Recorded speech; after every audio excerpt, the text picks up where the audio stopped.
Zama hapa nitaibuka mita 50 kwa dakika moja. Sasa wewe angalia kule nitakapoibuka. Mimi naangalia saa na zamia. Na mimi huku inahesabia dakika, wewe twende. Haya, anavyoenda kule tunavyomsubiria atoke kule mbele kabisa. Ngoja niwape story guys. Juzi kati hapa nilikuwa kule nyumbani. So mvua ilikuwa inanyesha sana usiku kama saa 3 saa 4 hivi. Nikasema ngoja nitoke niende dukani nikanunue kitu fulani afu ndo nije nilale. Basi nikatoka zangu na mwamvuli nikaenda dukani. Njiani pale ninavyoenda nikakuta binti fulani hivi ni mzuri lakini ana mtoto mgongoni amejibanza kwenye ukuta wa nyumba ya mtu, mvua inanyesha. Nikamwambia je, shida nini? Akasema nimefukuzwa na mume wangu kafunga milango katufukuza kwetu sijui Gongo la Mboto, kwa hiyo tumetembea mpaka huko hatuna kwa kwenda. Nikamchukua yule binti.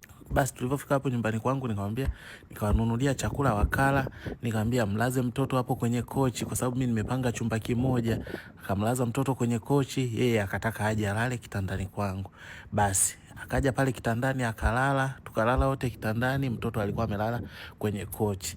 Basi tulivolala usiku nazinduka nashangaa yule binti hayupo, TV haipo, kulikuwa na power bank 2 hapo haipo, simu hazipo, yule binti kaiba. Haya, yule pale katokea tayari, yule katokea kule tayari jamani, kajitahidi sana. Mimi nisingeweza, ningefia kwenye maji mimi.